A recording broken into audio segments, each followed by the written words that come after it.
আজকে অনেকদিন পরে সন্ধ্যাকালীন আড্ডা বসেছে। তা খুড়ো, আজকে একটা গল্প হবে নাকি? মানে সত্যি ঘটনা হবে নাকি? খগেন খুড়ো আজকে কোনো রাগ দেখালেন না। তাকে যেন কিছুটা ভারাক্রান্ত মনে হচ্ছে। খগেন বাবু কিছু ব্যাপার নিয়ে ভাবছেন? হ্যাঁ হ্যাঁ, কিছু বলছো মাস্টার? হ্যাঁ, আপনাকে একটু অন্যমনস্ক লাগছে। আপনি কি কোনো ব্যাপার নিয়ে ভাবছেন? আসলে আজকে খুব মায়ের কথা মনে পড়ছে। ভাবছি, আজ যদি মা আমায় সেদিনকে না বাঁচাতেন আমার কি হতো। কি ব্যাপার বলো তো খুড়ো, একটু খুলে বলবে? বলছি, তবে আজ কিন্তু কোনো রকম ফাজলামি ভালো লাগছে না। তবে শোনো, আমি তখন কৈকালা হাই স্কুলে মাস্টারি করি। বাতাসপুর থেকে কৈকালা ঘন্টা দেড়েকের ট্রেন জার্নির পথ। তবে আমি কৈকালাতে থেকেই মাস্টারি করছিলাম। এই সময় মায়ের শরীরটাও খুব একটা ভালো যাচ্ছিল না, তাই প্রায় দিনই বাড়ি থেকে কৈকালা কষ্ট করে হলেও যাতায়াত করতাম। তোমরা জানো যে গ্রাম থেকে বাতাসপুর স্টেশন প্রায় ঘন্টা খানেকের পথ। একদিন মন খারাপ করে স্কুলের স্টাফ রুমে বসে আছি। কি খগেন্দ্রনাথ বাবু, কি ব্যাপার? কিছু ব্যাপার নিয়ে ভাবছেন? না, আসলে মায়ের শরীরটা খুব একটা ভালো যাচ্ছে না, বুঝলেন হারাধন বাবু। কলকাতায় চিকিৎসার জন্য নিয়ে গেলাম, তাও কোনো রকম সুরাহা হলো না। কি করা যায় তাই ভাবছি। আর গ্রামেও তো চিকিৎসার ব্যবস্থা খুব একটা ভালো না। হুম, খুবই সমস্যার ব্যাপার। চিন্তা করবেন না, উপরওয়ালার উপর ভরসা রাখুন, সব ঠিক হয়ে যাবে। যা হোক করে সেই দিনটা স্কুলে পড়ানো শেষ করে আমি যেখানে ভাড়া থাকতাম সেখানে ফিরে গেলাম। হঠাৎ রাতের দিকটায় মায়ের জন্য খুব মনটা খারাপ হতে লাগলো। হাত ঘড়ির দিকে তাকিয়ে দেখলাম ঘড়িতে বাজে রাত 9টা। এখন যদি বেরোনো যায় তাহলে বাতাসপুর পৌঁছানোর শেষ ট্রেনটা পেয়ে যাব। আমি যেখানে ভাড়া থাকতাম সেখান থেকে স্টেশন মাত্র 5 মিনিটের হাঁটা পথ। বেরিয়ে পড়লাম স্টেশনের উদ্দেশ্যে। স্টেশনে পৌঁছে দেখলাম আমি স্টেশনে একা যাত্রী। কিছুক্ষণ দাঁড়িয়ে থাকার পর ট্রেন তার নির্ধারিত সময়ে চলে এলো। আমি ট্রেনে উঠে বসলাম।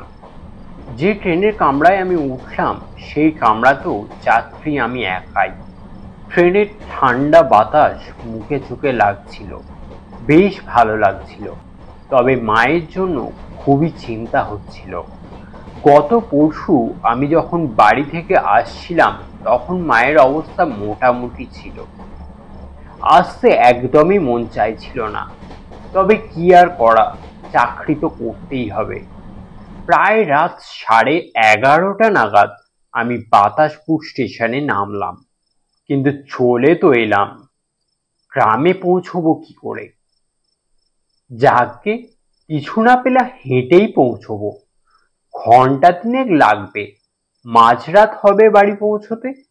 আমায় বাড়ি আজ পৌঁছতেই হবে। আমি বাড়ির দিকে হাঁটা লাগালাম। বাতাসপুর এখনই এরকম, আর তখন কেমন ছিল একবার ভেবে দেখো তোমরা। 10 থেকে 15 মিনিট হাঁটার পর পিছন থেকে কিছু একটা যেন শব্দ শুনতে পেলাম। পিছনে ঘুরে দেখলাম একটা গরুর গাড়ি আসছে। কাছে আসতে দেখলাম এ তো আমাদের গ্রামের আগের গ্রামের ছেলে পুটিরাম। আমি বললাম, কিরে পুটিরাম, এত রাতে কোথা থেকে ফিরছিস? আগে কে কে? আরে আমি রে, খগেনদা। ও, খগেনদা, তাই বলো। আমি তো ভয়ই পেয়ে গিয়েছিলাম। তা তুমি এত রাতে কোথা থেকে ফিরছো? আসলে তুই তো জানিস মায়ের শরীরটা কিছুদিন ধরে ভালো যাচ্ছে না, তাই আজকে খুব মনটা খারাপ করছিল। তাই এই শেষ ট্রেনে বাড়ি ফিরছি। তুই আমার একটা উপকার করবি ভাই, আমায় একটু বাড়ি অবধি ছেড়ে দিবি? দেখো খগেনদা, আমার এমনিতেই অনেকটা দেরি হয়ে গেছে। অনেক দূরে যাত্রী নিয়ে গিয়েছিলাম। তোমার গ্রাম তো আমার গ্রাম থেকেও আরো 4 ক্রোশ ভিতরে। না না, আমি পারবো না। আর ওদিককার রাস্তাঘাটও ভালো না। না না খগেনদা, আমি যেতে পারবো না। ভাই, এইটুকু উপকার কর, তোকে আমি ডবল ভাড়া দেব। মায়ের মায়ের শরীরটা খারাপ না থাকলে আমি তোকে কখনো বলতাম না। ঠিক আছে, উঠে বসো। তবে একটা কথা, আমি তোমাকে ওই তোমাদের গ্রামের মোড় পর্যন্তই ছেড়ে দেব। ওখান থেকে কিন্তু তোমায় হেঁটেই যেতে হবে।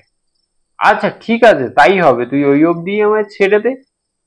এই বলে আমি পুটিরামের গাড়িতে উঠে বসলাম। সারা দিনে ধকল আর শরীর নিতে পারছিল না, তাই একটু চোখটা বুজে গিয়েছিল। খগেনদা, তোমার গ্রাম পৌঁছে গেছে, উঠে পড়ো উঠে পড়ো। আমি ধর্মর করে উঠে বসলাম। ও আচ্ছা, গ্রাম পৌঁছে গেছে তাহলে। আমি পুটিরামকে ভাড়া মিটিয়ে দিয়ে গাড়ি থেকে নেমে পড়লাম। খগেনদা, একটা কথা বলি, তোমাদের গ্রামের রাস্তাটা কিন্তু খুব একটা ভালো নয়, একটু সাবধানে যাবে। আগের সপ্তাহে ওই রামু গোয়ালার বউ ওই অসত্য গাছে গলায় দড়ি দিয়েছে, তারপর ওকে নাকি প্রায় দেখা যাচ্ছে। তুমি একটু সাবধানে যেও, বুঝলে? আচ্ছা ঠিক আছে, তুই সাবধানে যা, আমি ঠিক পৌঁছে যাব। পুটিরাম গরুর গাড়ি নিয়ে তার গ্রামের দিকে ফিরে গেল। ও ফিরে যেতেই চারিদিকটা অন্ধকার হয়ে গেল। একটু যে ভয় ভয় করছিল না তা নয়, ভয় লাগছিল, কিন্তু মায়ের জন্য চিন্তাও হচ্ছিল। আমি বাড়ির দিকে এগোলাম। কিছুটা যাওয়ার পর মনে হলো যেন কেউ একটা আমার পিছনে পিছনে আসছে। আমি সঙ্গী পাওয়ার আশায় পিছনে তাকালাম, কিন্তু কই, কেউ কোথাও নেই। আমি আবারও বাড়ির দিকে এগোতে লাগলাম। কিছুটা যাওয়ার পর আবারও মনে হতে লাগলো কেউ যেন আমার পিছনে পিছনে আসছে, কিন্তু আবারও পিছনে ঘুরে দেখলাম কেউ কোথাও নেই। আমি মনে মনে ভাবলাম, কি হচ্ছে আমার সাথে? আমি কি তবে ভুল শুনছি? তাই হবে হয়তো। এমন সময় সামনের দিকে তাকাতেই দেখলাম এক অল্প বয়সী মহিলা আমার সামনে দিয়ে হেঁটে চলেছে। আমি ভাবলাম, এত রাতে কাদের বাড়ির বউ এইভাবে গ্রামের নির্জন রাস্তায় হেঁটে চলেছে? এমন সময় আমার কানে ভেসে আসতে লাগলো, আমার পিছনে পিছনে আয়, আয় আমার পিছনে পিছনে। আমি যেন আচ্ছন্নের মতোই সেই মহিলার পিছনে পিছনে যেতে লাগলাম। আমার হাত পা কিছুই যেন আমার নিয়ন্ত্রণে নেই। আমি হাঁটতে হাঁটতে আমাদের গ্রামের মাঝখানে অশ্বত্থ গাছটির কাছে পৌঁছলাম। এ কি, গাছ থেকে একটি মহিলা গলায় দড়ি দিয়ে ঝুলছে। তার চোখ বেরিয়ে গেছে, জিভটা অস্বাভাবিকভাবে বেরিয়ে রয়েছে। আমার দিকে তাকিয়ে সে বলছে, আয় আমার কাছে আয়, আয় চলে আয়, বেঁচে থেকে কি করবি, চলে আয়। আমারও জানি না সেই সময় কি মনে হলো, আমি তার দিকে এগিয়ে যেতে লাগলাম। আমারও মনে হতে লাগলো, সত্যি বেঁচে থেকে কি করব। এমন সময় আরো একটি চেনা কণ্ঠস্বর কানে ভেসে এলো, খোকা, ওর পিছনে যাস না বাবা। আমি আমার অজান্তেই মা মা বলে চেঁচিয়ে উঠলাম। ওই সামনে অশ্বত্থ গাছে তো কেউ নেই, কেউ তো ওখান থেকে ঝুলছে না। আমার কানে আবারও আমার মায়ের কণ্ঠস্বর যেন ভেসে এলো। তুই ভয় পাস না বাবা, আমি আছি। আমি বললাম, মা তুমি কোথায়? আমি তোমায় দেখতে পাচ্ছি না কেন? আর তুমি এখানে এলেই বা কি করে? আর কোনো উত্তর পেলাম না। আমি বাড়ির দিকে হাঁটতে লাগলাম। বাকি পথটা আমার মনে হলো কেউ যেন আমায় সমস্ত বিপদ থেকে আড়াল করে নিয়ে চলেছে। আমি বাড়ির ভিতরে প্রবেশ করে ঝুমুর ঝুমুর বলে ডাকতে লাগলাম। আসলে ঝুমুর আমার ছোট বোনের নাম। ঝুমুর মায়ের ঘর থেকে বেরিয়ে এলো। ঝুমুরের চোখে জল। আমি বললাম, কিরে বোন, তুই কাঁদছিস কেন? দাদা, তুই এত তাড়াতাড়ি এলি কি করে? মহেশ দাদা তো তোকে বিকেলে তার করেছে। তুই এত তাড়াতাড়ি খবরটা পেলি কি করে? কি ব্যাপার বলতো? কিসের খবর? আমি তো এমনি এলাম মায়ের কাছে, মাকে দেখবো বলে। কি ব্যাপার বলতো? মা ঠিক আমার কথা শেষ হলো না। ঝুমুর বলল, মা নেই রে দাদা, মা নেই। আমার জীবনে সব থেকে আঘাত সেই রাতেই আমি পেয়েছিলাম। সেই প্রেতটি ছিল রামু গোয়ালার বউ, আর তার হাত থেকে আমায় রক্ষা করেছিলেন আমার মা।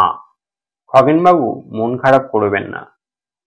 সবসময় ভাববেন আপনার মা আপনার সাথেই আছে। এরকম ভাবে মন খারাপ করবেন না।